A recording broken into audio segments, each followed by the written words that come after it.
I remember the moment things shifted for us. It wasn't some big dramatic event, just a peaceful morning walk by the lake, the first light breaking across the sky. Natalie had wanted us to spend more time together since the kids left for college. The air was cool, the scent of the lake mixed with the rustling leaves. I wondered when we started needing reminders to reconnect. We walked to the dock, hand in hand, the silence saying more than words. I glanced at her, noticing the lines that had appeared over the years. She was still beautiful, and in that moment, I wished we hadn't lost anything. But under the calm, there was an unease. Something unresolved. The dock stretched ahead, mirroring the unknowns of our relationship. My eyes wandered to the parking lot, spotting my 2013 Mustang Boss 302, gleaming in the sunlight. It brought a sense of comfort, but also a reminder of another love I may have neglected. I tightened my grip on Natalie's hand, trying to focus on the shimmering reflections of the lake instead. The piers were bustling with activity, games, food, entertainers. There were jugglers, stilt walkers, musicians, and, unfortunately, mimes. I dislike mimes. We had no set plans, just a day to be together and reflect. For me, we hadn't lost anything. Our once fiery romance had settled into a steady warmth, something we could nurture for the long haul. Natalie, though, seemed to think we needed that early passion back. We weren't as young as before, but my love hadn't faded. In fact, it had deepened. Leaving her now would be far more painful than it would have been years ago. Natalie thought our passion had faded, but I felt it was more about doubt clouding our connection. I led her closer to the water as a mime approached, and I felt a bit of satisfaction as we avoided him. "Let's take a boat tour," Natalie laughed, her voice lighter than it had been in a long time. I eyed the boat with skepticism. It looked barely seaworthy. The captain had a greasy smile, and the sailor was clumsy enough to trip on flat surfaces. The boat, named Guppy, seemed ancient, like a relic from another era. I wasn't exactly eager to get on. "Come on, Rob," Natalie urged. "I need my big, strong husband to protect me from the sea." The captain tried to reassure me. "Just a quick tour around the Great Lakes showing hidden islands and famous shipwrecks."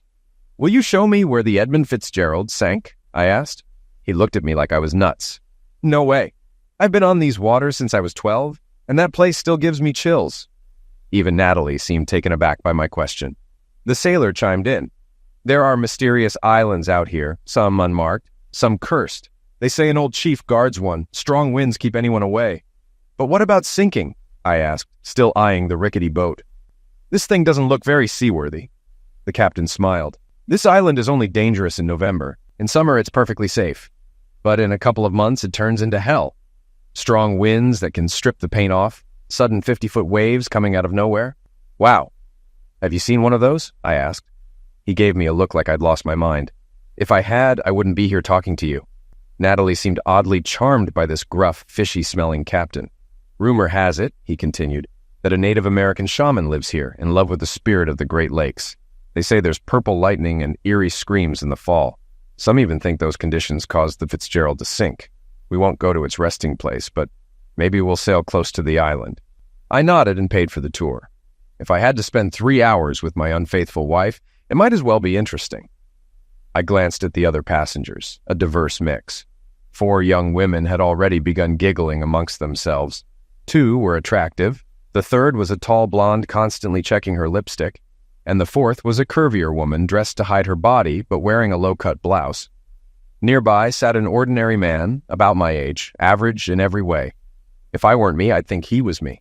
There was also a light-skinned black woman sitting alone, attractive with her hair pulled back in a neat bun. Her loose clothes didn't reveal much, but her slender arms suggested she was fit. Opposite her, 2 nerdy guys were deep in conversation about what sounded like homework. The captain and his assistant started preparing the boat, and just as they were untying the ropes, 2 more men boarded.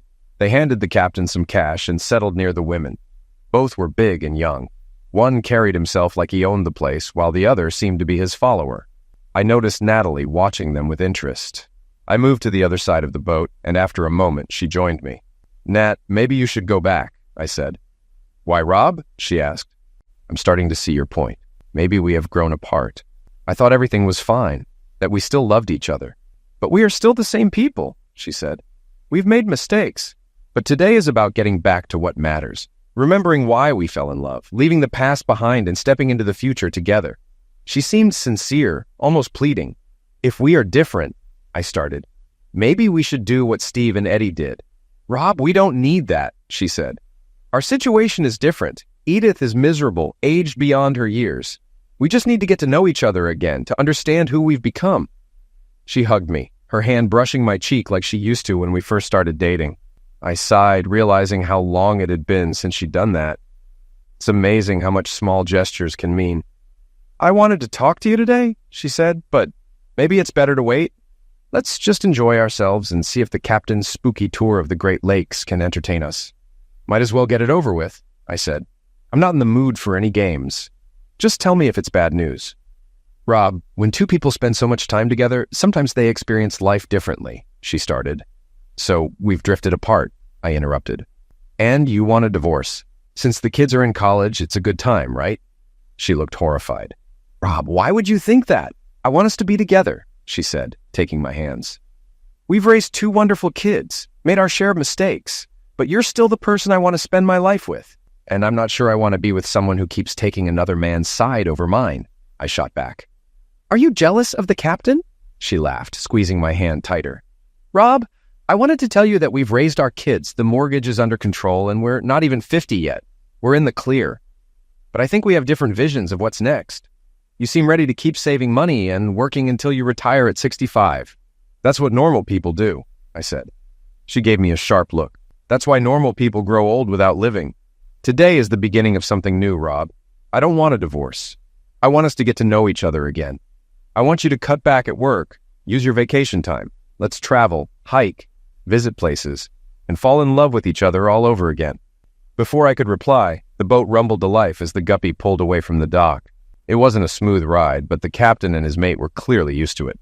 As we moved away from the shore, I tried to get used to the boat's motion. Not a car, I reminded myself. Lake Superior is vast, the largest freshwater lake by area, big enough that getting lost would mean days before anyone found us. The captain talked about the lake covering over 36,000 square miles and touching 3 states and another country. But don't worry, folks, he said with a grin. I know this lake like my bathroom. Most passengers laughed, including Natalie, but it didn't amuse me. The captain had a strong, fishy smell, and I doubted he knew his bathroom that well. Or maybe the lake was his bathroom, which would explain the smell. For the first hour, the captain's stories captivated me. I noticed his assistant, Gilbert, glancing at the sky repeatedly. The guppy's ride was never smooth, but after about 80 minutes, the water grew rougher. When we started, the sun was high, but clouds gradually moved in. Now, the sky was covered with dark, threatening clouds. Gil had been watching them for a while, clearly concerned. Sorry, folks, the captain said. We're near a mysterious island I warned you about. The waters around it are unpredictable. We can't see it yet, but Lake Superior is acting up. Maybe I shouldn't have talked about it. At first, I thought he was exaggerating to cover up his poor seamanship. Any sailor should watch the weather. Even Gil had noticed the clouds. But just as the captain spoke, lightning struck close to the boat. Heavy raindrops started to fall, and we all hurried into the cramped cabin.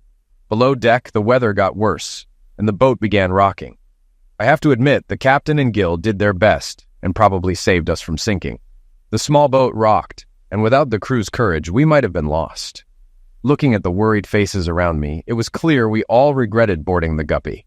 I heard a few passengers voice concerns about the boat's poor condition and the captain's fishy smell. Gil didn't inspire much confidence either. Now, our lives were in their hands. I'll sue, one of the women said. Sue who? Asked the ordinary-looking guy. The captain probably owns this boat, and it's all he has. If it sinks, what are you going to get? Maybe a useless wreck? Plus, you'd probably be fined for polluting the lake, added one of the nerds. The other nerd turned pale and ran to the kitchen sink, vomiting loudly. He may have been the only one to throw up, but he wasn't alone in feeling miserable. As the boat rose and crashed into waves, everyone screamed and prayed for it to end. Are we near that island you mentioned? I asked, terrified. No, said the captain. It's at least half an hour away. Time seemed to stretch, and my feelings were all over the place. Though it felt like hours, I checked my watch and saw it had only been 5 minutes. The boat wasn't just moving up and down anymore. It was shifting in every direction. The bow pointed up, down, sideways, and we were thrown around the cabin as if by an invisible force. Natalie clung to me, and I tried to reassure her. Our words were just scattered phrases. We're bouncing off the walls, I said, trying to sound calm. Wow, that was a big one. Then we slid to the floor, and I shouted, They're keeping us moving forward. I tried to stay brave, mainly for her. The muscular guy screamed like a little kid, and I couldn't blame him. He was young and scared. We all were. The nerds screamed, the women screamed, and I noticed two people, one who looked like me and a single woman, holding on strategically, finding the strongest spots. Suddenly, we crashed into something hard, followed by a deafening noise. I saw a large hole in the opposite wall, water pouring in.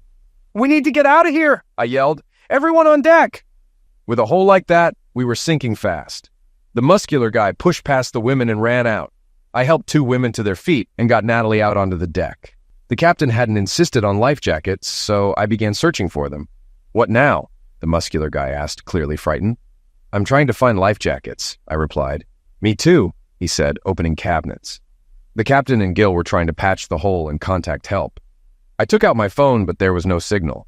The rain had eased, but the wind still tossed us around. We were all terrified. One of the women found the life jackets. "I found them!" she shouted.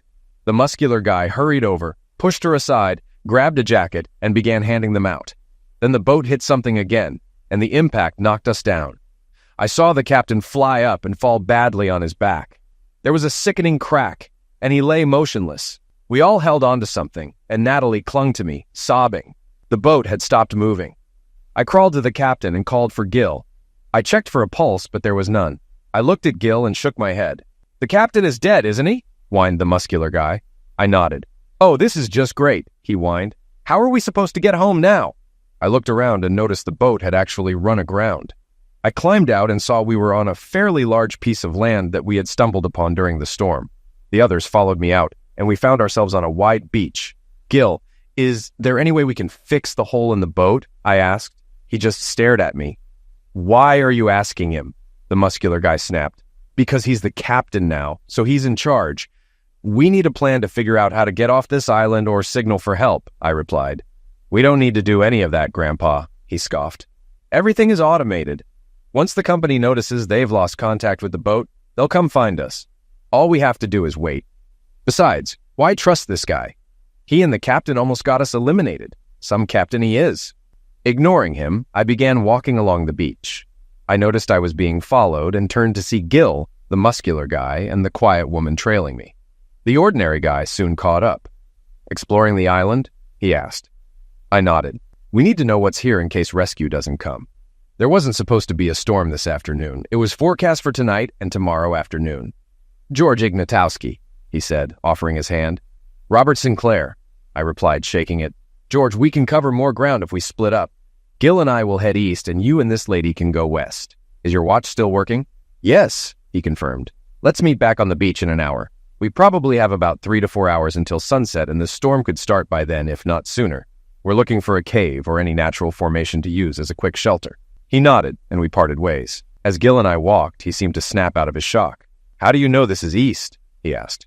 "The sun sets in the west," I said. He nodded. "Learned that from a survival course?" "No, I watched a lot of westerns as a kid," I replied, smiling.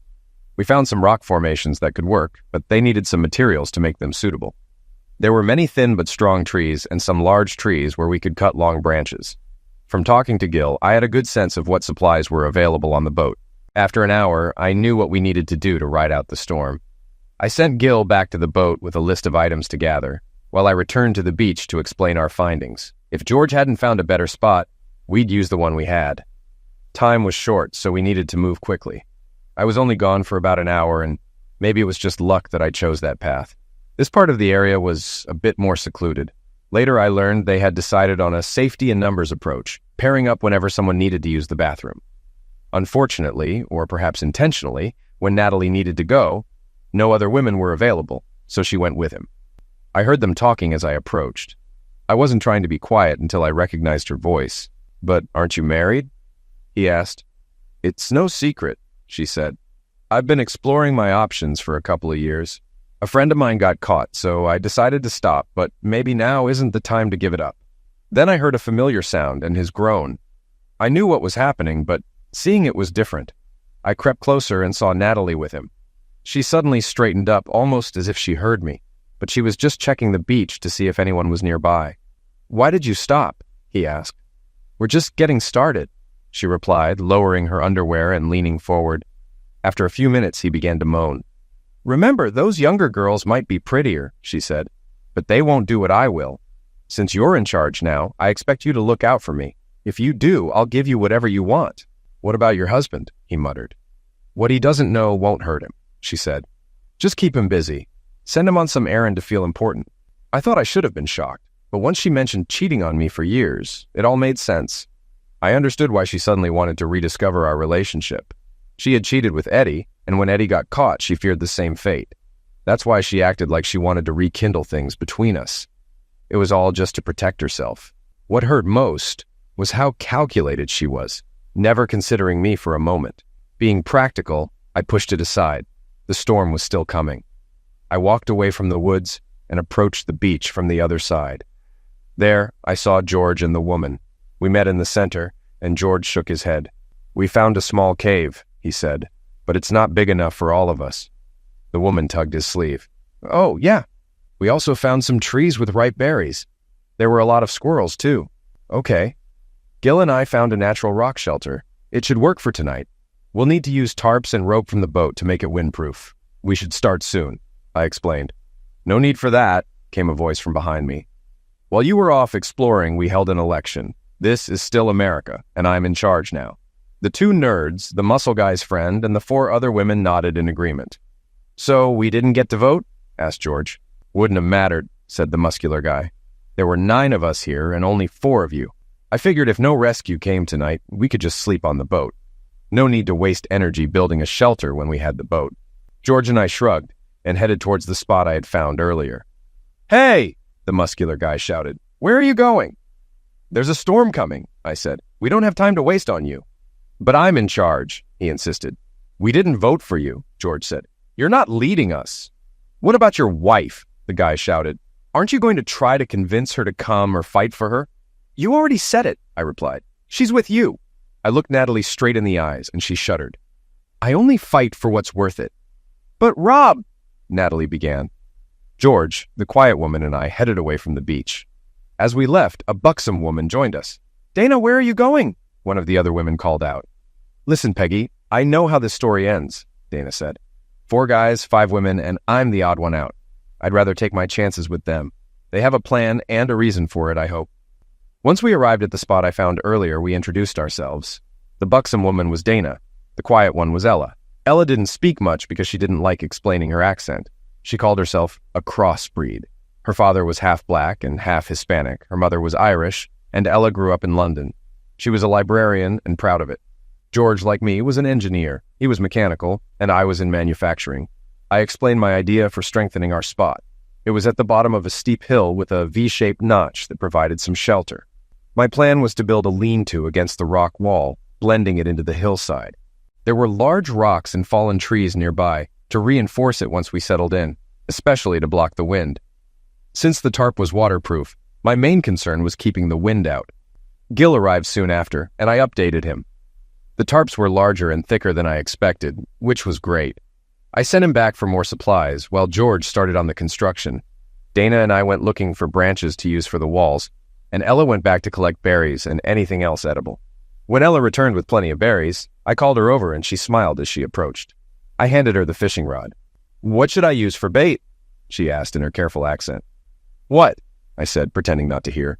She repeated her question, smiling. I still pretended not to hear. Dana walked over. George says we have enough posts for 2 layers of walls, she said. Is this because of my skin color? Ella asked. What? I said. I've asked you the same question 3 times and you didn't hear me, she said, looking hurt. Ella, that's silly, I replied. And I'm sorry you think I'm silly, she snapped. I want you to know. I couldn't help but laugh. Ella, I never meant you were silly, I said. I meant I was the silly one. She calmed down, studying me. I doubt you're silly, she said. And since we're following your plan, if I'm wrong, we're all in trouble. Ella, I kept asking you to repeat yourself because I love hearing you speak, I said. Your accent, your voice, everything. It's just magical. I could listen to you all day. We both blushed and turned away. Ella, I shouted as she took the fishing rod. Check the muddy spots for worms and try using them or some berries as bait. A few minutes later, she returned, pulling me towards a puddle. Attach this to my hook, she said, pointing to a fat worm. George began setting up, driving long posts into the hillside. From a distance, they were almost invisible, thanks to the angle George carefully selected. The next step was to drape a tarp over them and add another layer of posts to keep it secure against strong winds. I asked Gil to place a large, flat metal disc he had brought from the boat. In the center of the shelter, I added crumpled paper, wood chips, and pieces of dry wood, with some metal skewers above it, creating both a heat source and a stovetop. On his last trip, Gil brought several bottles of water and 3 cans of soda. Clouds started filling the sky. We all worked together to push a large rock and a split tree stump in front of the wall. We used smaller tarp pieces to make blankets, and life jackets were stretched out to serve as mattresses. Ella showed up with 3 beautiful fish as a finishing touch. "Look what I caught," she said proudly. "I'll take care of it," George offered. "I'll clean them." "Gil, help me with the first one," Ella added, smiling. I noticed the other 2 fish were still attached to the rods. After George took them from her, Ella walked over to me. "I think I'll stick to berries," she said. "Not really a sushi fan." "Well, not a sushi fan," I said, pointing to my makeshift stove. "How about this?" "What is that?" she asked, curious. "This is where we're cooking your fish," I said with a smile. "Smart man," she smiled back. "Maybe I'll try some after all." "Ella, we don't know how long we'll be here. We need more than just berries and greens to stay strong. Anytime we have protein, I need you to eat it. Fish, squirrel, whatever we find. Even if it doesn't taste great. Okay?" She nodded. "Rob?" she called. I turned to her. "I was just wondering," she said with a smile, "what fried crap might actually taste like." We both burst into laughter, drawing everyone's attention. Before we could explain, the first raindrops fell. We hurried inside our makeshift shelter. We left the damper behind the rocks open, but moved the log closer. After a few tries, I managed to get the fire started with my lighter. The small fire and open damper gave us light. I put Ella's cleaned fish on a spit and held it over the fire, turning them slowly. The smell of cooking fish was inviting. While we waited for the fish to cook, we took turns sharing more about ourselves. Dana had many questions. "I feel okay," she said. "Considering the situation, I feel pretty good. But why didn't we wait out the storm on the boat with everyone else?" "Because the boat is perched precariously on the same rocks that damaged its hull," I explained. "It's unstable. When the winds pick up and the tide comes in, the boat could easily be swept off the rocks." "You mean they could leave without us?" she asked. "Or go straight to the bottom of the lake," I said. "The lake's over 1,000 feet deep in some spots," Gil added. "What about your wife?" Ella asked. "Pretty sure she can swim," I said. Silence fell, broken only by the crackling fire as everyone looked away. "Listen, guys," I began. "Today was supposed to be about Natalie and me reconnecting. I didn't think we needed it. It was her idea. But a few hours ago, I caught her doing something unforgivable if she wanted to stay married to me. I also overheard her talking about cheating on me for years. So whether we leave this island or stay forever, our marriage is over. It wasn't love that made her want to get closer. It was fear of getting caught. Honestly, I'm glad I found out. Now I can move on and find someone better before it's too late, so forgive me. Bad trash is best taken out. Let's eat." We ate fish and berries, drank water and soda, and talked about other things, including our plans for the next day. Eventually, we all fell asleep to the sound of the wind and rain against the awning. Thankfully, our shelter held, keeping us warm and dry. The next morning, we all got up to start on the tasks we had planned the night before. Dana was cleaning and organizing the shed, Ella was fishing, and George was searching for small game and berries. Gil and I were going to work on creating a signal that could be seen by passing ships. Dana also wanted to visit her friends. After some brainstorming, Gil, George, and I came up with 2 practical ideas for signaling. One was to build a fire that could be ignited instantly to produce fire and smoke, visible from afar at night, while the smoke would be more noticeable during the day. We also decided to retrieve the large mirror from the boat's bathroom, which would be a good way to signal during the day without requiring fire or power. We decided to start with the mirror as we approached the beach. At first, we thought they were all still on the boat, but then we saw them huddled around a tree, trying to keep warm. Though the sun would eventually dry them out, they looked cold and miserable. Then we realized the boat had disappeared. It had sunk. They saw us as we noticed the boat was gone. Natalie and one of the young women staggered towards us, followed by one of the botanists. They all looked terrible. "Why didn't you tell us the boat would sink?" asked the botanist. "You knew, didn't you? How did you guys stay dry?" Natalie asked. I ignored her.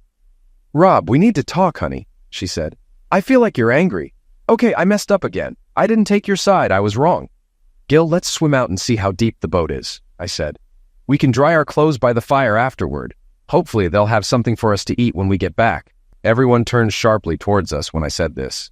Where are you getting your food? Asked the muscular guy, shivering. You took all the food from the boat, didn't you? Of course not, Gil replied. There's plenty of food on the island. You just need to know where to look and work together. Show us, Mr. Paish, Muscles demanded. We have work to do, I said. If you're part of the group now, you need to get up and figure things out. By the way, the forecast said it might rain today. What do you mean by working together? Asked one of the botanists. We all have different tasks, I explained. Some are cleaning our area, others are gathering food, and some of us are working on signaling ships. You took all the capable people, Muscles complained. That's unfair. You left me with useless women and nerds. I thought nerds were smart, but all these guys know are comics and Lord of the Rings. It's unfair. We should all regroup. I'll talk to our group at lunch and get their opinion, I said. Why don't you just tell them? He said. Because we don't have a leader, I replied. We discuss ideas and act on what we think will work. Everyone has a say. Why are you dry? Asked the blonde, her makeup smeared and her expression miserable. Our shelter is dry and protected from the wind, Gil said, and the fire kept us warm. Where did you find shelter? Muscles asked. We didn't find it, Gil said. We built it. Rob came up with the design, IG, that's George Ignikowski, constructed it, and Dana made it comfortable. Looks like we're with the wrong group, the blonde muttered. Gil and I dove into the water, swimming towards the rocky edge of the island. The boat was there, about 8 feet underwater. I took a deep breath and dove, but couldn't reach the mirror. Gil did better. He surfaced with a small grill. Not that I didn't like your cooking last night, he said. But this will make things easier. Another group began following us as we left. I turned and spoke to them. Less than 24 hours ago, you all made some bad choices, I said. You're lucky you didn't drown when the boat sank. I'll talk to my group about reuniting and we'll let you know. Natalie was still following me. Where are you going? I asked. With you. We're still married, remember? In the coldest voice I could muster, I said, yesterday, while you were with that guy, you said what I don't know won't hurt me. You were wrong, Nat. Now I know, and I'm ready to leave you behind. When we leave this island, we're getting a divorce. We're done. She stood there in shock as Gil and I walked away. Over the next 3 days, the two groups had minimal contact. My group thrived. We used long sections of pipe from the boat as makeshift snorkels, which allowed us to retrieve the mirror and other useful items. The only real contact between the two groups was through Dana, who visited her friends every day. She returned with disturbing stories. The other group is near starvation, she said. Troy, the muscle guy, has become a tyrant, ruling by fear. The women, except Natalie, want to leave but are scared of him. She looked at me. Natalie's depressed. She thinks you've abandoned her. I have, I said. What else am I supposed to do? How would you feel if you'd spent 20 years loving and supporting someone only to find out they've been cheating for years? I wish we could start the divorce here and now. Don't you want to talk to her? Find out why? Dana asked. Why does it matter? I said. She wasn't forced or blackmailed. Even if something like that happened, she could have come to me for help. The fact she did it more than once means I don't want to stay married to her. Not all men are cheaters and not all women are faithful. I'm just unlucky. But I'm not going to become bitter. I'll find someone who sees things the way I do. That morning, I woke early and went to check the pole we had mounted on the cliff for the large mirror. The other group roughly shared the island. They had the beach, we had the cliff. It worked out because most of the fish were around the cliff rather than the beach. As I neared the cliff, I saw Ella sitting on the edge, fishing in just her underwear, a lacy bra and underwear. She was slim but curvy, and I wondered why someone with her figure wore such loose clothes. Over the past few days, we'd kind of paired off, except for Gil. Dana and IG spent a lot of time together, while Ella seemed to seek my company. We sat together at meals, and she often snuggled with me at night when it was cold, though that's as far as it went. I wasn't sure I could say the same for Dana and IG, despite the age difference. I was about to approach Ella when I saw them, Troy, his friend, and the two botanists coming out of the forest. They went straight for Ella. Troy grabbed her arm, trying to pull her away. I ran over, pushing Troy off and standing between them. What are you doing here, old man? Troy sneered. This isn't your side of the island, I said. We have an unspoken agreement because we don't agree with each other. As I spoke, Natalie and the young women approached from one side, while Dana, IG, and Gil came from the other. This is the land, Gil, IG. And I chose while you sat on your steroid-pumped bum saying we were wasting time. This land is ours. It's Dana and Ella's. You belong on the other side, I said. Is this Gilligan's Island? Asked one of the women sarcastically. I'm tired of all this, Troy shouted. I'm tired of starving, thirsty, being sunbaked all day and freezing at night. I was wrong. I picked the wrong people. I thought with Dave and me being the strongest and the nerds being the smartest, we'd have it all. Turns out my nerds are useless. They have PhDs, but who needs theoretical physics on a deserted island? I thought having all the women would be an advantage, but somehow you kept the prettiest one for yourself. We need to share resources fairly. You and the other old man are clearly the brains, and your friend's a hunter. If I take her, I'll have food. Since you want her back, you'll build me a shelter or give me yours, right? No, I said. That's nonsense, he spat. Dana talks to her friends every day, and while they talk, I listen. They all want to join you. I've heard them complain about us forcing them to sleep with us and having no food. Dana snuck them bits of squirrel and fish and talked about all of you. I know Dana's with the other old guy, and you and the English girl haven't done anything, but you like each other. So decide if you're building me a shelter or giving me yours. No, I repeated. So you're not even going to try to get her back, he asked. I won't have to, I said. You won't take her away? Before I could answer, a huge fist hit me in the mouth, knocking me back. Guess you weren't smart enough to see that coming, Troy muttered. You might be smart, but it's time someone showed you your place. As I stood up, he hit me again, this time in the eye. Stop, a woman's voice called out. Don't hit him again. I'll go with you. I'll fish, pick berries, whatever you want. Just leave him alone. Smart girl, Troy said, standing over me. I was furious. I hadn't fought since high school. No, I said again, exaggerating my struggle to get up. You've got guts for an old man, he laughed. You're the only one here who stands up to me. I swung clumsily at him, purposely missing. We don't need to do this, he said. But why are you willing to fight for her when you didn't fight for your wife? Easy, I said, still staggering. Ella is worth it.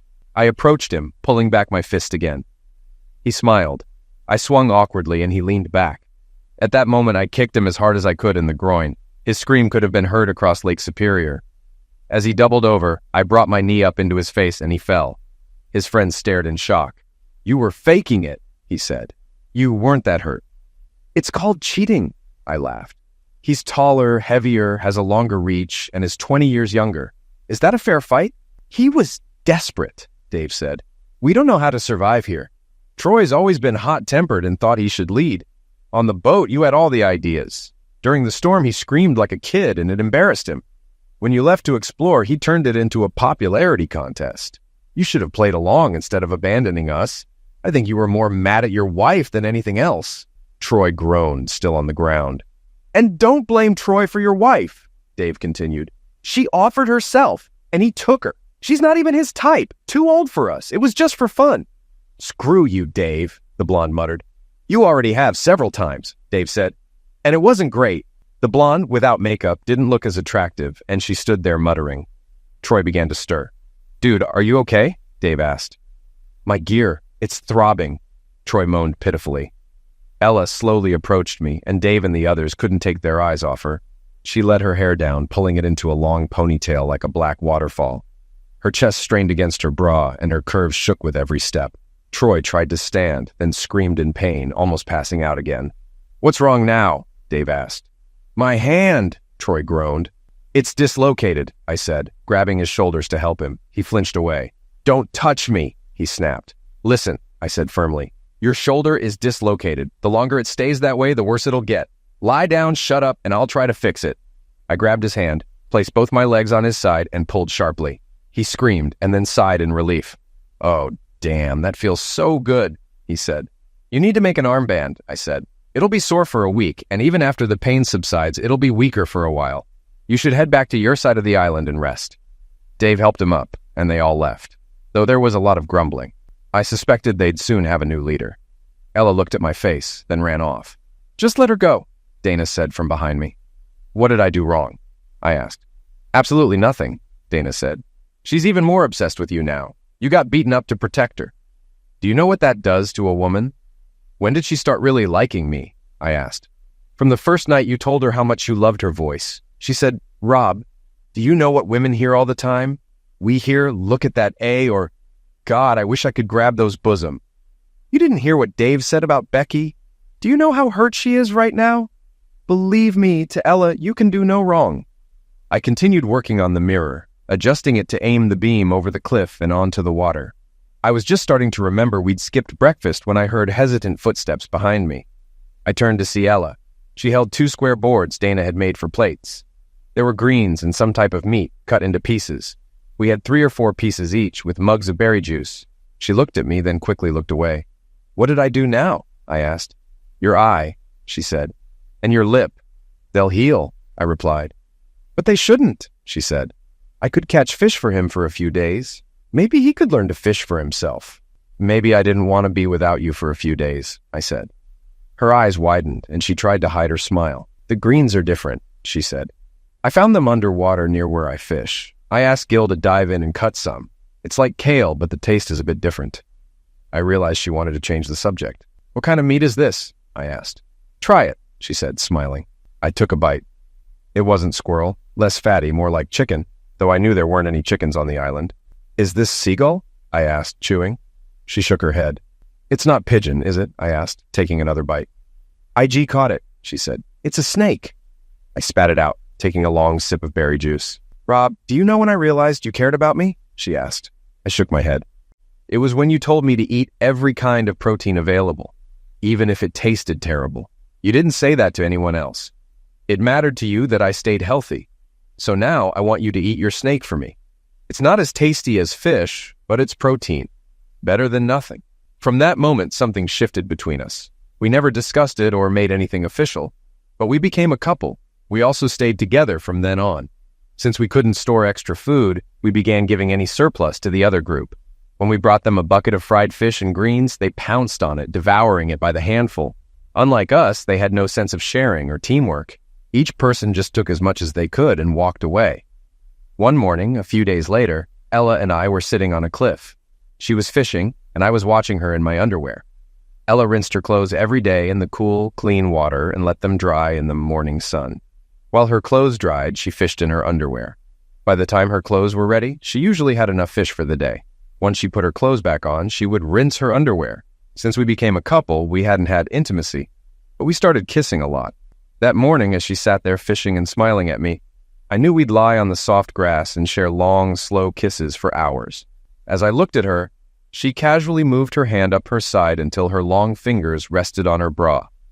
She slowly pulled down the lace cups, releasing her beautiful pale tan bosom. Suddenly, it felt like teleportation was real. One second, I was sitting on the grass 10 feet away, and the next, I was on her lap, caressing her, without any memory of moving in between. Suddenly, she sighed. Rob, I'm not going to stop, she said. I want you so much. Not even for that boat, she said. What boat? I asked. I stood up and looked out at the water. She was right. There was a small boat moving toward us. I ran to the mirror and aimed the beam at it. At first, it looked like it might pass by, but then it slowed down. Ella and I started jumping and signaling. The boat turned toward us. Gil heard our screams and ran over. As the boat got closer, we saw it was a small motorboat, no more than 10 feet long, with 3 people already aboard. IG and Dana arrived when they heard us shouting. In her excitement, Ella forgot to cover herself, and IG's eyes nearly popped out. We decided only one of us could go back. It was quickly decided that it would be Gil. They wanted me to go, but I refused. Gil could handle talking to the authorities, the boat's registration, insurance, and other details. They also reported our location to the Coast Guard, but cell service just wasn't working in the area. Why didn't you go? Ella asked as we watched Gil sail away. And leave you? I asked. That'll never happen. Good answer, she said. When Dana and IG went back to what they were doing, Ella and I headed to the other side of the island. As soon as we got there, everyone gathered around. Before we even started talking, I heard a small sigh. I looked up and saw Natalie noticing Ella and me holding hands. Where's the food? One of the botanists asked. Everything you need will be here soon, I said. We've been rescued. What? How? Dave asked. Mirror, I said. Ella and I were on the cliff fishing when she saw the boat. I used the mirror to signal them. The boat was too small for more than one person, so we sent Gil. They'll send a rescue boat. Everyone got excited, talking about the first things they wanted to do once they got back. I overheard someone ask if Ella always wore her underwear. and another person wondered what we were doing alone on the cliff that morning. "Who cares?" someone else said. "This is the end. We're going home." A little over 2 hours later, I leaned on the railing of the Great Lakes rescue boat, watching the island slowly shrink. I could still see where we had set up camp and wondered what would become of our primitive shelter. $1 for your thoughts," said a quiet voice beside me, his crisp British accent making the mangled line even more charming. "My thoughts are worth at least $5, I said. "Can I guess them first?" she asked. "That's a lot of money, especially for a poor librarian." "Okay," I said. "I talked to Dana. She went back to her friends. She and IG talked it over. He explained to her kindly that what they had would always be special, but it was just an island fling, something that wouldn't work in real life. She agreed, said he was too old for her, and they both decided to return to their lives. The island was just an episode," she said, looking at me. I nodded. "Is that what you were thinking?" she asked. "Were you trying to find a gentle way to tell me the same thing?" "Something like that," I replied. I watched her struggle to keep her expression calm. "Actually, I was just thinking that after our wedding, we could rent a boat and come back here for our honeymoon. Can't decide if we should invite some friends. And, of course, if we have kids, we'll bring them here someday. My other kids might want to see it too, depending on which side they're on after the divorce." The next thing I knew, she came at me so fast I nearly toppled over the railing. Somewhere in that tangle of arms and legs, our lips met for a moment before someone cleared their throat. I turned to see Natalie standing behind me.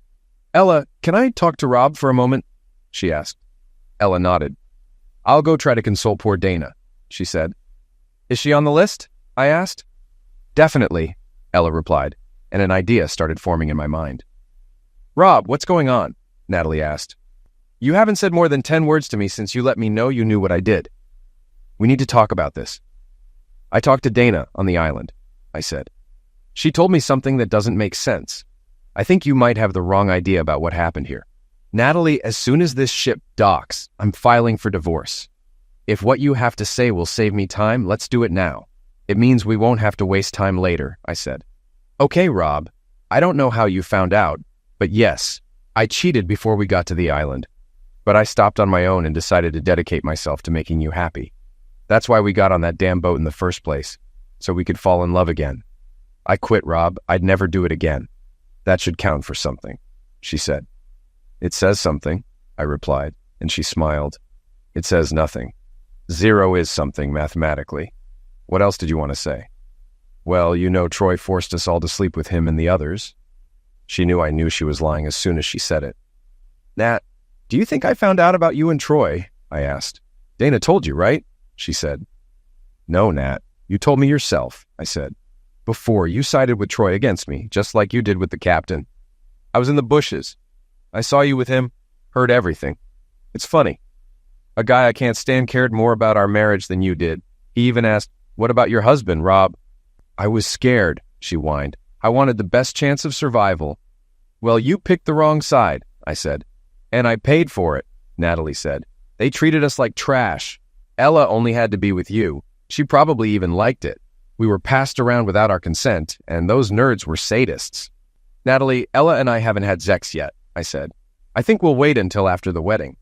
"You can't be serious," she said. "Are you really going to divorce me?" "That's the plan," I said. "Just like Steve and Eddie." "Rob, Steve and Eddie are nothing like us. They haven't been married that long, and they don't have 2 kids to explain it to." "Okay, I had physical engaging with some guys while I was with Eddie. It was just for fun. It was only Zex. No permanent partners. Just casual, nameless Zex. And I always came home to you. I never embarrassed you or did anything with our friends." "So what?" I said. "So it's as much your fault as it is mine," she said sharply. "I waited 20 years while you went to work every day. I was bored. I felt less than human." "Tell that to Oprah or Dr. Phil," I snapped. "After our divorce, write a book and be on The View. But don't give me that excuse. It's such a cliche. I worked hard every day to give you what you wanted. I bought the house in the neighborhood you wanted. I bought you the car you wanted. When you ask for those things, someone has to pay for them. My part was working hard to cover the loans. Your part was taking care of the house and the kids. If you wanted a change or a job, all you had to do was tell me. You could have said, 'Honey, I want to work and help out.' Even if the job only covered daycare, it would have been the same. Instead, you're telling me all these excuses, but you couldn't just say you were bored. She looked at me as if she'd never considered it. "Well, what you're doing is not the same as what I did," she replied sharply. "I had a few meaningless affairs with guys I barely remember. You went out and found someone to replace me." I laughed. "Are you laughing because you don't see your relationship with Ella as serious?" she asked. "How much time do you need with her before your wounded ego lets us get back together?" "Natalie, Ella could never replace you," I said. She smiled. "Ella is younger, smarter, prettier, and in better shape than you ever were. Most importantly, she believed in me before we even met. She listened to me and Troy and chose my side when my own wife wouldn't. As for time, I want to spend the rest of my life with her." "What will we tell our friends? What will we tell our children?" she asked, almost pleading. "I don't want to end up like Eddie." "Tell them whatever you want," I said. "I'll tell them the truth." Once we reached the dock, things really began to move fast. I'd already told Natalie I planned to leave the house, so she needed to find somewhere else. Since she couldn't afford the mortgage without a job or substantial child support, she agreed. She decided to move in with her parents and planned to pick up her things on Saturday. I got into my Mustang and drove home. Once there, I called the same divorce lawyer that Steve had used. Steve ended up paying Eddie very little, and I hoped for a similar outcome. I had another ace up my sleeve, actually two. While I was busy separating bank accounts and canceling all of Natalie's credit cards, she chose a different route. She called our kids and fed them a bunch of lies. She hired her own lawyer and fought every settlement offer I made. We went through consultations, and even our therapist was shocked by Natalie's behavior. The consultations failed but lasted 8 weeks. In a last-ditch effort to avoid court, we tried arbitration. That's when I finally understood Natalie's intentions. She was trying to do what Eddie did to Steve, squeeze as much money as she could out of the divorce. If she couldn't save the marriage, she wanted enough money to keep doing whatever she wanted. The judge didn't give her nearly as much as she hoped for, and what she did get was only for 2 years. After a few months of wild living, Eddie realized that being constantly available wasn't as fun as she thought it would be. She ended up lonely and broke. Natalie saw this and tried to avoid the same outcome. She did everything possible to delay the divorce, thinking that if she stalled long enough, I'd take her back. She even used our kids, her parents, and many of our friends, telling them lies to try to convince me to work things out. I begged her to accept one of my settlement offers to end it. The arbitrator was frustrated with Natalie's behavior. In the end, he just asked her what she wanted, hoping to use it as a negotiation starting point. Natalie continued to make absurd demands, saying that if she didn't get them, she wanted to stay married. One demand was $2 million a year for 10 years. Since I made under $100,000 annually, this was ridiculous. The arbitrator wrote a note to the judge about Natalie's behavior and sent us to court. Natalie didn't realize that court was the worst option for her and the best for me. Our adult children attended the hearing, and neither had spoken to me since Natalie filled their heads with lies. In court, in front of our parents and kids, Natalie made her last stand. The first witness my lawyer called was Natalie's ex-girlfriend, Eddie. By the time Eddie finished describing what Natalie had been doing behind my back, my son was furious, and my daughter was in tears. They no longer believed Natalie's lies. When my second witness was called, Natalie sank even deeper into her seat. She tried to have her lawyer block Troy from testifying, but the judge insisted. By the time Troy finished detailing what Natalie did on the island, even I was surprised. The judge used his full discretion in determining the divorce terms. State law required equal division of assets, but he had some leeway in how it was done. I had already given Natalie half of our joint bills and let her take whatever she wanted from the house. The judge allowed her to keep her car, permitted me to buy out her share of the mortgage, and set alimony at $1 per week for 2 years. Natalie had already spent the money from our joint accounts, leaving her in a tough spot. We had little equity in the house due to a second mortgage taken to pay for our children's education. Natalie also had to pay her own legal fees, and despite delaying the divorce at her request, her lawyer charged for his time. In the end, Natalie found herself in debt. Our house cost $110,000. We still owed $30,000 on the first mortgage and $40,000 on the second, leaving us with $40,000 in joint equity. I gave Natalie $20,000. She owed her lawyer $22,000. To help her out, I offered to pay all alimony in one sum. I handed her 5 crisp $20 bills and 16 quarters, then walked away. Almost exactly 6 months after leaving court, I found myself back on the dock. Ella and I looked at the massive ship moored there, and she squeezed my hand. "Daddy, Ella!" someone shouted behind us. My daughter Susan ran up and hugged us both. She introduced us to a modest young man, her boyfriend, and they boarded the ship. Both sets of grandparents were already on board. I was still amazed that I remained close to Natalie's parents, given they were my children's grandparents. IG and his wife waved from the top deck. I shook my head and Ella nudged me. "Be nice," she said. Dana arrived with a guy who looked like Gil. "You'll have to explain how they ended up together," I said. Troy and Dave showed up too, each with pretty college girls. The island experience had changed a lot in their lives. The botanists arrived alone. My son was already at the island. He had rented a helicopter and flown there as part of our backup plan. The only people who weren't with us from the island were Dana's 3 friends. They felt they had been treated badly and didn't want to relive it. And of course, Natalie wasn't there. It wasn't that she didn't want to come, but after our divorce, things hadn't gone well for her. Most of the men she dated weren't kind, leaving her with bruises and scrapes. Plus, the money she made as a receptionist wasn't enough to afford a nice dress. But the biggest reason she couldn't attend was that she was in jail. She felt betrayed by Eddie's testimony in court. On the other hand, Eddie felt abandoned by Natalie during her own divorce. So even though they were alike, they rarely saw each other. A few nights ago, they ended up at the same bar and fought over the same guy. The judge sentenced them to a week in jail for property damage, disturbing the peace, mutual attack, and public drunkenness. As the large ship pulled away from the dock, a smaller one followed at a distance. I wanted to see our little island again.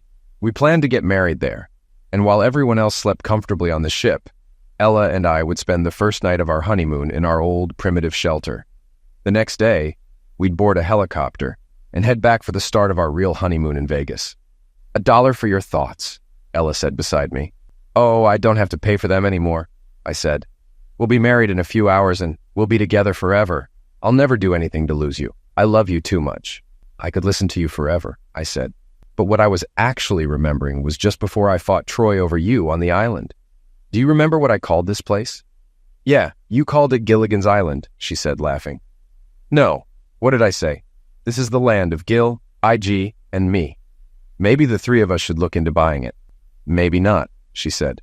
But we lived happily ever after.